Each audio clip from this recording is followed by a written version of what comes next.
우리 조상의 축복이 아니라 이게 뭔 말인가 합니다. 야곱이 노새에서 이제 죽음이 임박했다는 사실을 감지하고 창세기 48장 지난 설교에서 요셉과 요셉의 두 아들을 축복해 주었습니다. 근데 축복이기도 하지만 그들의 미래에 어떤 일이 일어날지에 대한 애언 기도와 가까웠습니다. 야곱은 마지막이 될수록 영적으로 매우 하나님과 친밀한 상태였고 자녀들을 보며 자녀들의 미래가 어떻게 될지를 보는 것 같이 이야기를 합니다. 오늘 본문 1절 2절에도 그 이야기가 나옵니다. 야곱이 자기 아들들을 불러 말했습니다. 이리로 오너라. 너희에게 앞으로 무슨 일이 일어날지 말해주마. 야곱의 아들들아 와서 들어라. 너희 아버지 이스라엘의 말에 귀를 기울여라.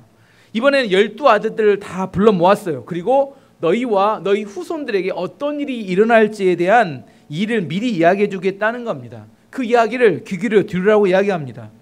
야곱은 지금 성령에 충만하였고 하나님의 영에 충만했고 영안이 열렸던 것 같아요. 그래서 자녀들이 앞으로 어떤 일이 벌어질지를 보고 있는 것처럼 이야기를 합니다.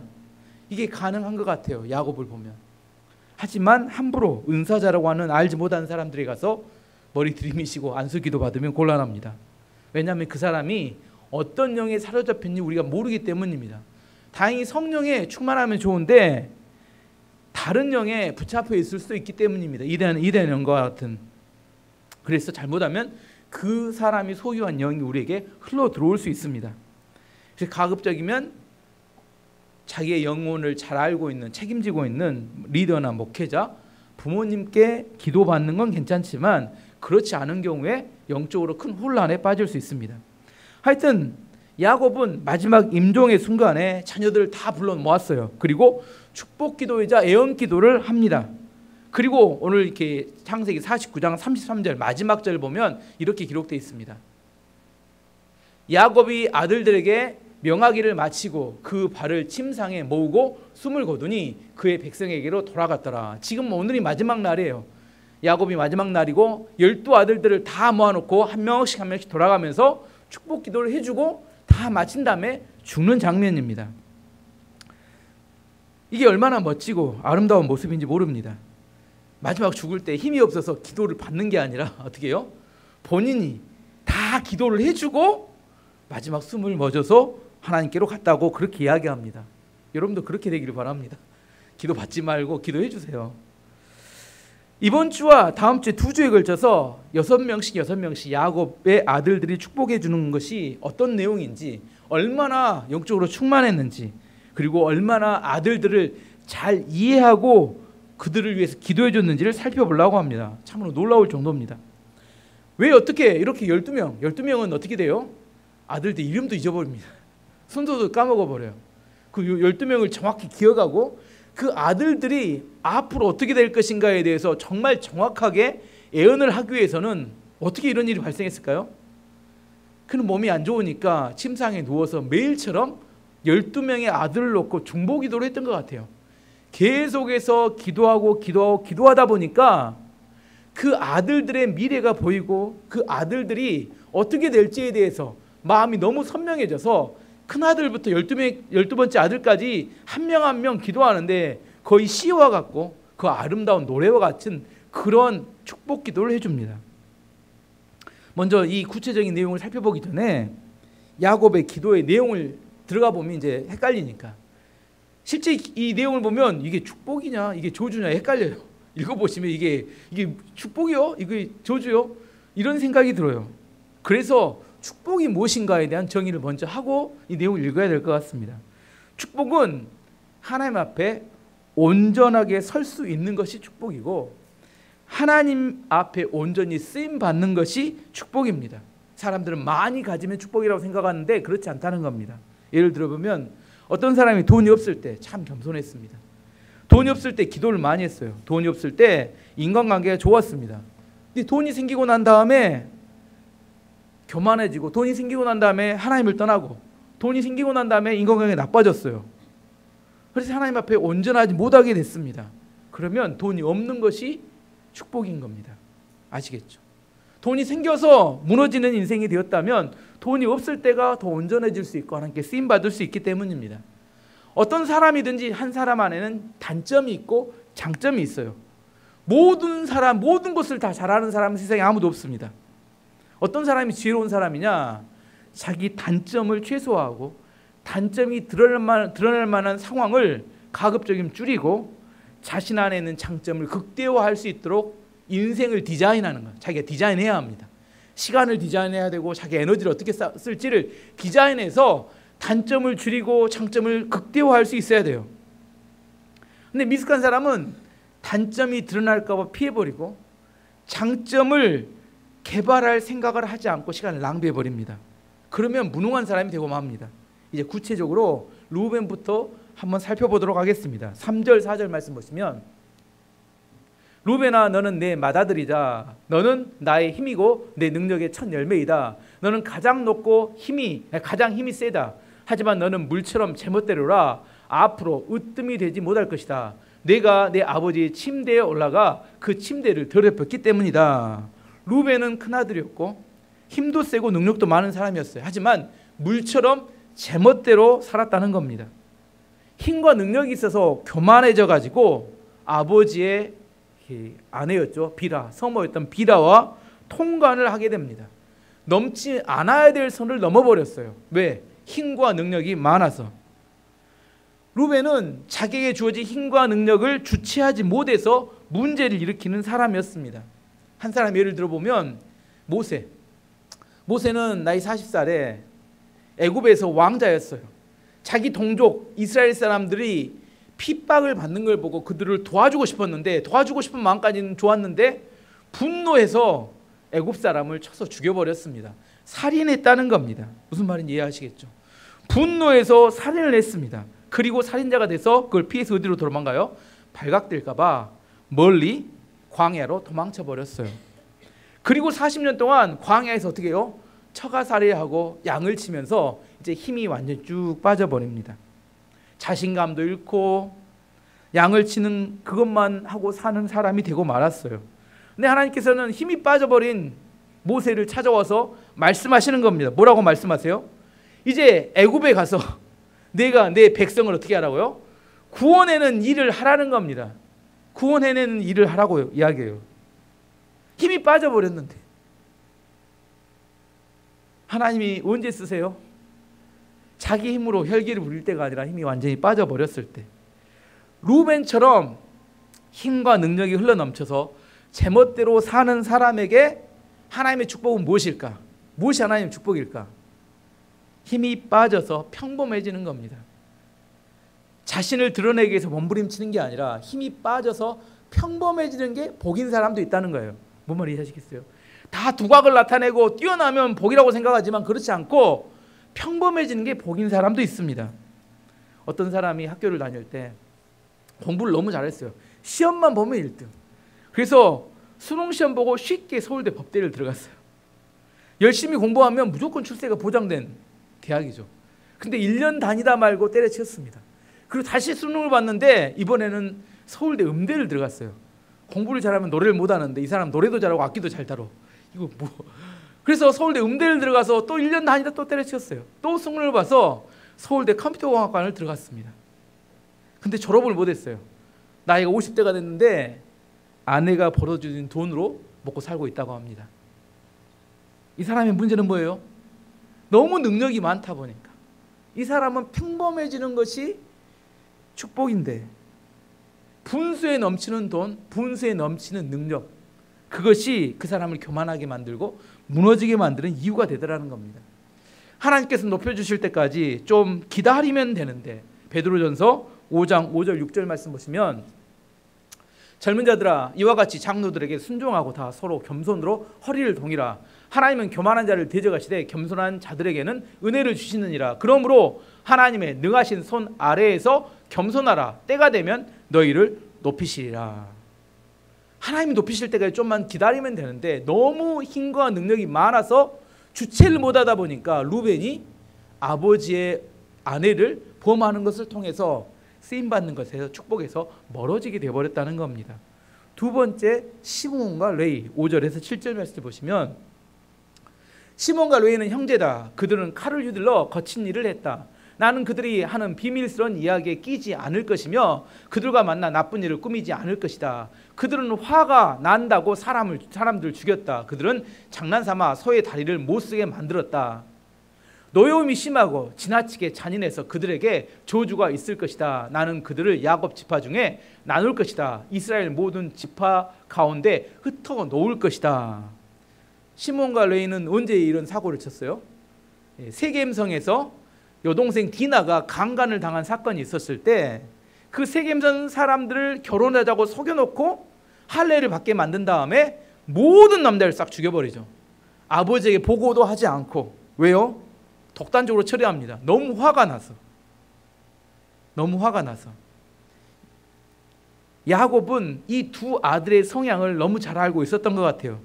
그래서 나는 너희들이 작당한 일에 끼지 않을 것이다. 너희들의 성향은 너무 노여움이 많고 잔인한 기계 같다. 그래서 너희들은 나누어지고 흩어져야 된다. 이렇게 이야기했습니다. 시몬과 레위의 단점은 뭐냐면 분노가 끌어오르는 것을 참지 못한다는 겁니다.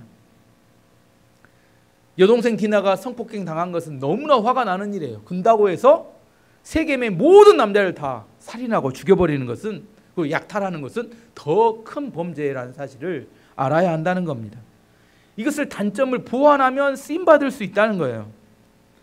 야곱이 이 두 아들에게 알려준 힌트는 뭐냐면 너희들은 흩어져야 산다. 뭉치면 산다가 아니라 흩어져야 산다. 레위 지파는 그래서 나중에 어떻게 합니까? 하나님의 성전의 일을 맡으면서 48개의 도피성에 다 흩어집니다. 이들은 땅을 분배받지 않았어요. 48개의 도피성에 흩어지니까 끝까지 하나님 앞에 쓰임받는 지파로 남습니다. 시몬 지파는 어떻게 됐냐? 시몬 지파는 흩어지진 않았는데 가장 강력한 지파였던 유다 지파 옆에 붙여버려요. 지도 한번 보여주시면, 그림 보시면 시몬 지파 혹시 보이신가요? 유다 지파 아래. 이게 유다 지파인데 유다 지파 아래가 시몬 지파가 있어요. 시몬 지파는 따로 땅을 분배받는 게 아니라 유다 지파 안에다 다 집어넣어버렸어요. 됐습니다. 근데 유다 지파가 하도 힘이 세니까, 가장 강력한 지파가 되니까 아무런 힘도 못 쓰고 그래서 평안하게 살았어요. 평안하게 살았다니까요. 근데 언제 문제가 터지냐면 르호보암이 잘못된 정책을 씁니다. 그러니까 북쪽의 여로보암이 반란을 일으켜요. 그때 반란에 동참하지 않은 지파가 두 지파인데 유다와 베냐민입니다. 그리고 나머지 10지파가 다 북쪽으로 가서 여로보암에 붙어요. 그러면 시몬은 어떻게 했을까요? 어디에 속해요? 유다를 떠나서 북쪽으로 올라가 버려요. 여로보암에 붙어버렸습니다. 이게 문제예요.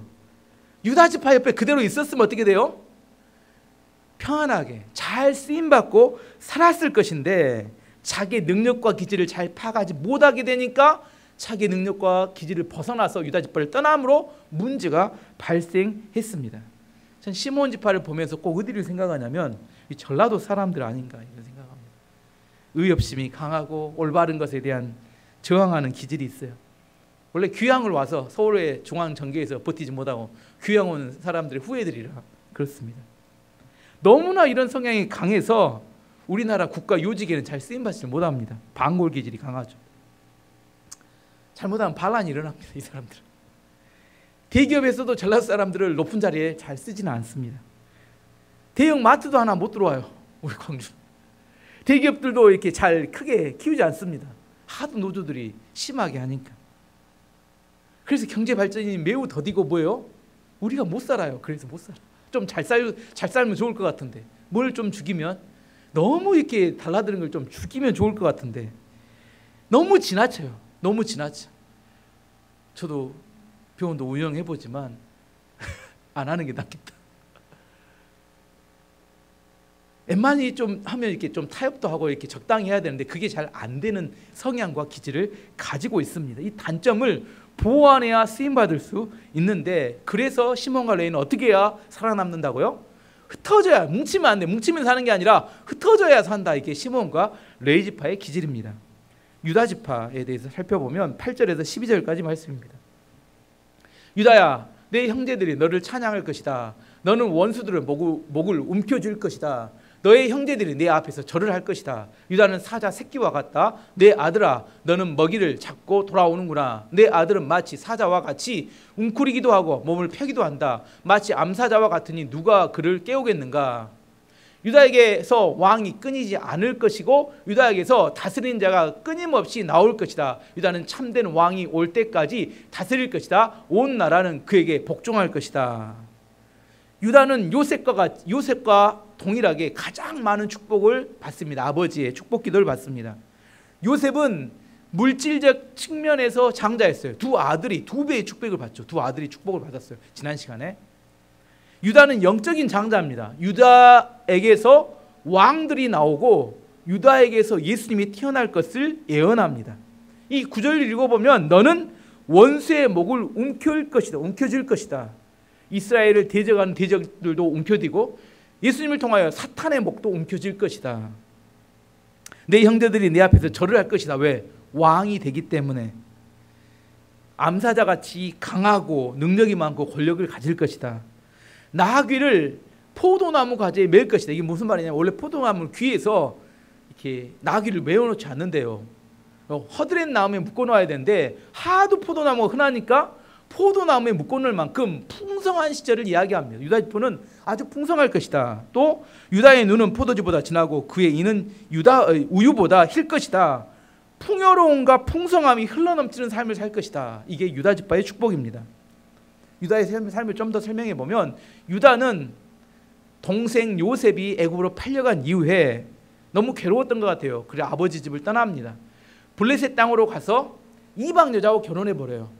그리고 세 아들 낳았는데 이방 며느리인 다말을 아들과 결혼시킵니다. 신앙을 거의 포기하고 살았다고 해도 맞습니다. 그런데 다말을 통해서 창세기 38장에서 설교했듯이 자신의 죄악을 깨닫고 돌이키게 됩니다. 그리고 집으로 돌아와서 애굽으로 가서 요셉과의 사이에서 발생했던 갈등의 어려움 속에서 모든 형제들을 대표해서 희생과 헌신함으로 가정을 살리는데 1등 공신이 됩니다. 희생과 헌신을 했습니다. 한마디로 유다에게 있어서의 은사는 뭐냐면 이건 단점이 아니라 리더십의 은사가 유다의 은사입니다. 누가 리더입니까? 어떤 사람이 리더가 돼요? 희생하는 사람이 리더가 됩니다. 이기적인 사람은 리더의 자격이 없어요. 하나님께서 유다의 희생과 헌신을 보시면서 그의 후손 중에 왕이 나는 다윗과 예수님이 태어나게 될 거라는 축복을 내려주시는 겁니다. 유다의 축복을 원하시면 여러분 희생하고 헌신해야 합니다. 저는 우리 교회가 이런 교회가 되기를 원합니다. 그래서 희생과 헌신을 배울 수 있는 그것이 우리 안에 익숙해지는 교회가 되기를 원합니다. 그 다음에 네 번째는 스불론입니다. 스불론은 13절 말씀 보시면 스불론과 이사갈은 같은 건데 스불론은 바닷가에 살 것이다. 스불론의 바닷가는 배들이 닷을 내리는 항구가 될 것이며 그의 땅은 시돈까지 미칠 것이다. 그대로 놔두시면 이 말씀 보면 스불론의 땅이 꼭 바닷가에 있을 것 같잖아요. 근데 바닷가에 없어요. 바닷가가 있고 항구가 있고 시돈까지 미친다고 했는데 한번 지도 한번 봐보도록 하겠습니다. 예, 스불론 혹시 보이신가요? 스불론이 여기 있습니다. 아셀 여기 있고 스불론 여기 있고 이사갈이 있어요. 스불론은 바다하고 전혀 지중해하고 접하지 않았어요. 근데 뭔 말일까? 왜 바닷가가 있고 항구가 있고 시돈까지 레바논까지 이어질 것이 이야기할 것인가? 이 바닷가라는 것은 외향적인 그런 개척 정신을 이야기합니다. 바다는 미지의 세계, 위험한 곳을 말하기 때문에 바다를 향해서 나아가는 고통스럽고 힘든 일입니다. 하지만 개척 정신을 가지고 있음을 인정해 주는 겁니다. 스불론 같은 사람은 어디 됐습니다. 지도는 스불론 같은 사람은 어디에 놔두면 안 돼요? 예, 집안에 가두어두면 안 됩니다. 이 사람은 새로운 일을 시켜서 자꾸 일을 벌리도록 해야 직성이 풀리는 사람입니다. 반대로 이사갈은 또 정반대의 사람이에요. 이사갈은 아주 내향적인 사람입니다. 성실하고 충성스럽지만 고생스러운 새로운 일을 시키면 좋아하지 않습니다. 14절 15절 말씀 보시면 이사갈은 힘센 나귀와 같다. 그는 짐을 싣고 웅크리고 있다. 이사갈은 뭘 좋아해요? 쉴 곳을 만나면 좋아할 것이고 아시겠죠? 예, 내향적인 사람이에요. 그런 땅을 만나면 기뻐할 것이다. 그는 자기 등을 들이밀어 짐을 싣고 노예가 될 것이다. 뭐예요? 노예의 축복이라고 해요. 이 사람은 내향적이라 뭐 새로운 일을 벌리지 않아요. 그냥 집안에 쉬는 거 엄청 좋아하고 앉아만 있길 좋아해요. 그래서 뭐예요? 그냥 성실하게 지루한데 재미없는데 꾸준히 할 수 있어요. 꾸준히 한 사람. 이게 누구? 아, 이사가 같구나. 이렇게 생각하시면 됩니다. 뭐하고 뭐가 반대예요? 스불론과 이사가는 정반대의 사람입니다. 이사가는 리더의 자리를 만들어 놓으면 어떻게 해요? 병나 죽습니다. 이 사람은 참모를 해야 돼. 리더를 도와주는 일을 할 때 가장 빛이 날 수 있습니다. 모세도 야곱처럼 신명기 33절에 12지파를 마지막 죽기 전에 축복하는 내용이 나와요. 꼭 야곱과 똑같습니다.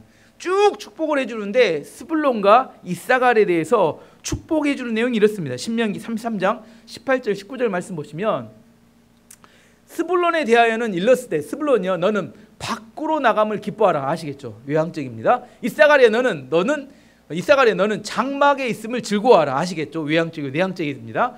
그들이 백성을 불러 산에 이르게 하고 거기에서 의로운 제사를 드릴 것이며 마지막이 중요합니다.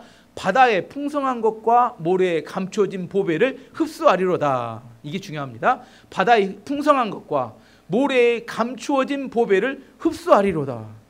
뭔가 바다와 관련이 됐고 뭔가 풍성한 것이 모래 안에 감춰진 것이 있는 것을 이 지파 안에 있다는 것입니다. 브레드 TV라는 그 이스라엘 선교 TV에 방송된 내용입니다.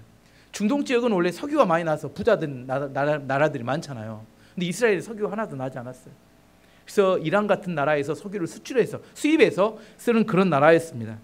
근데 러시아에서 태어난 유대인 중에 토비아 루스킨이라는 사람이 러시아에서 석유 회사를 다니다가 이스라엘로 이주를 했어요. 이걸 뭐냐면 알리아라고 하는데 외국에 있는 이스라엘 유대인들이 이스라엘 땅에 와서 살기로 한 걸 알리아라고 합니다. 이주에 왔습니다. 그게 1984년입니다.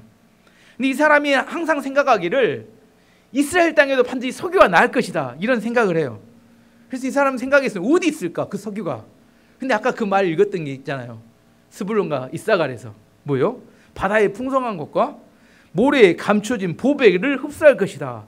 이사갈, 스불론. 그 다음에 하나 더 추가한 게 신명기 33장 24절에 아셀에 대하여 일렀으되 아셀은 아들들 중에 더 복을 받으며 그 형제에게 기쁨이 되며 그 발이 기름에 잠길지로다. 뭐라고요? 발이 어디에 잠긴다고요?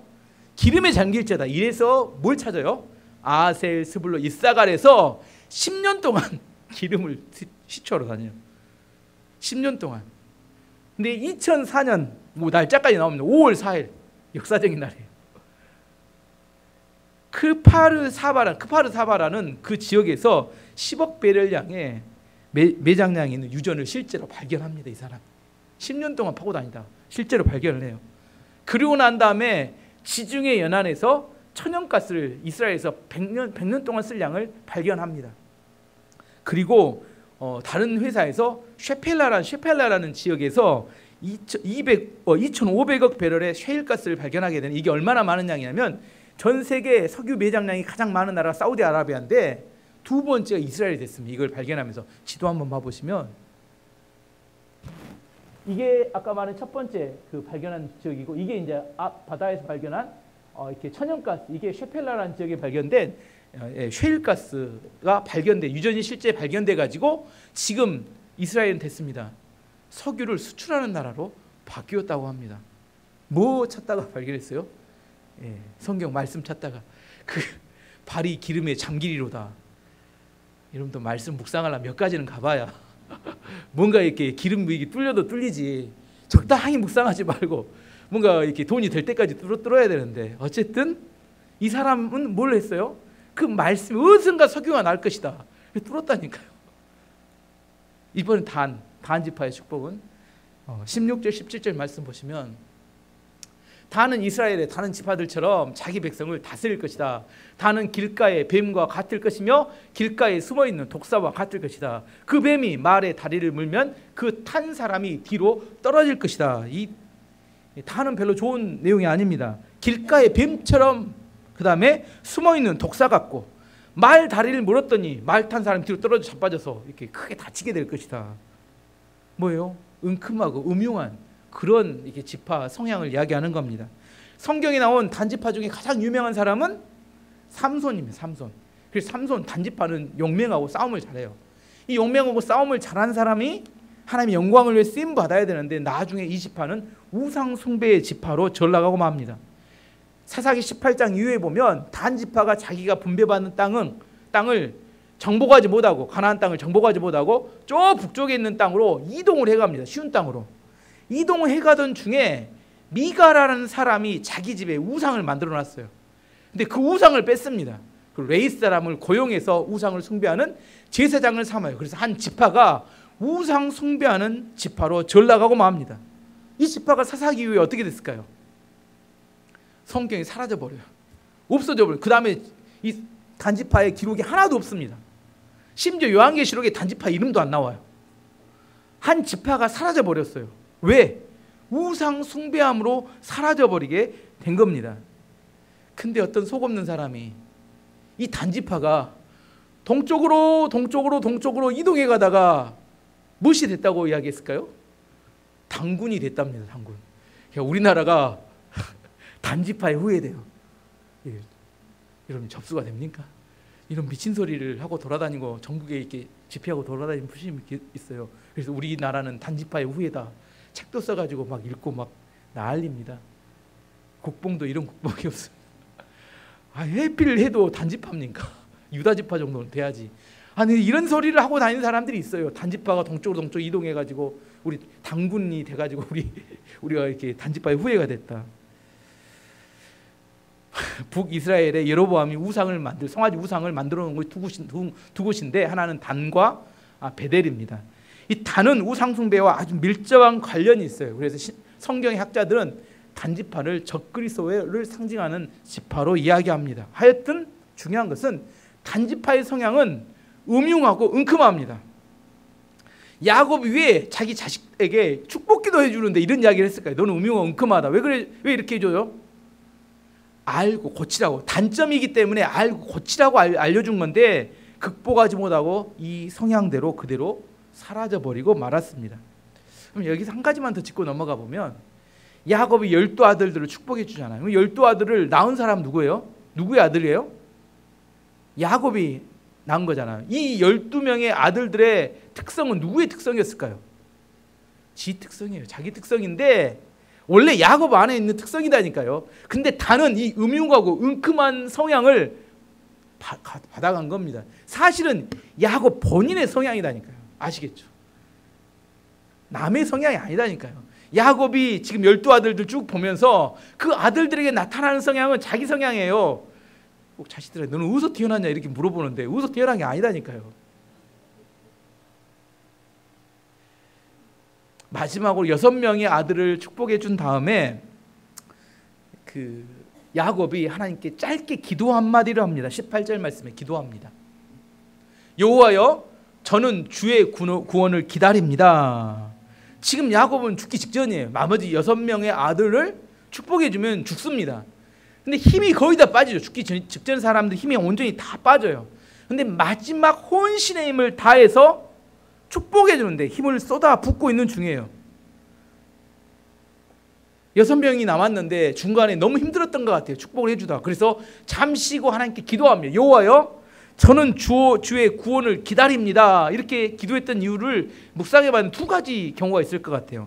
첫 번째는 그가 이렇게 기도하다가 잠시 눈을 들었는데 자기를 데리러 온 천사가 광명한 천사를 보았던 것 같아요.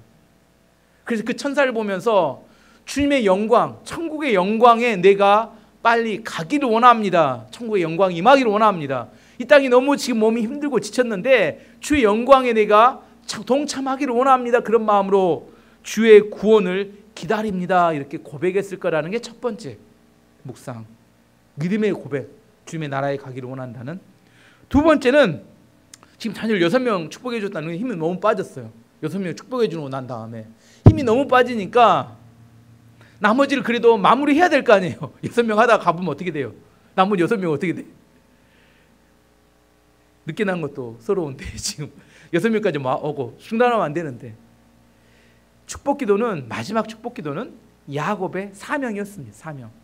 그렇기 때문에 하나님께 너무 힘들고 지쳐서 하나님 제가 이 마지막 축복 기도를 해주는 것을 감당할 힘을 주십시오, 이런 의미의 기도였을 거라고 생각합니다. 저는 주의 구원을 기다립니다. 제가 이 마지막 사명을 끝까지 감당할 수 있는 힘을 주십시오, 도와주세요, 이런 기도였을 거라고 생각합니다.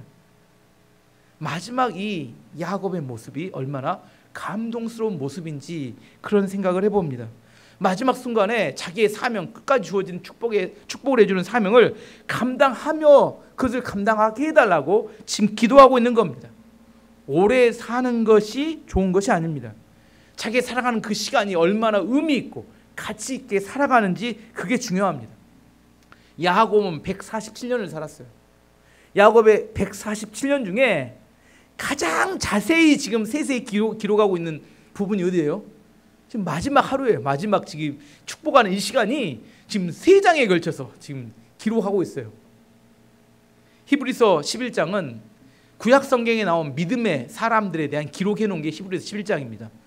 근데 그 11장 중에 야곱에 대한 기록이 딱 한 줄 나와요. 근데 뭘 기록했느냐? 히브리서 11장 21절 말씀 보시면, 믿음으로 야곱은 죽을 때 요셉의 각 아들에게 축복하고 그 지팡이 머리에 의지하며 경배하였으며, 야곱에게 나머지는 야곱에 대한 이야기 없어요. 야곱의 인생에 대해서 총정리를 하는데 뭐라고요? 죽을 때 아들들을 축복해 주는 게 그 인생의 가장 화려하고 멋있고 성공적인 삶을 살아냈던 모습이라는 거예요. 그리고 나서 하나님을 경배하는 모습, 이게 얼마나 야곱 인생의 하이라이트면 창세기에서 3장을 걸쳐서 이 축복의 내용을 지금 기록하고 있다니까요. 야곱은 끝으로 가면 갈수록 믿음으로 꽃을 피운 인생이다, 이렇게 정의할 수 있습니다. 저는 우리도 그렇게 되기를 원합니다. 마지막으로 갈수록 아름다운 사람, 향기가 더 좋은 사람, 지금까지 어떻게 살아왔는지 상관없이 내가 지금보다 더 나은 인생, 언제가 가장 멋진 십자가, 하나님께 가기 직전, 천국에 가기 직전에 가장 믿음의 완성된 모습을 보여주는 게 이스라엘 야곱이었다는 겁니다. 이게 얼마나 멋지고 아름다운 인생이었는지 묵상해 봅니다.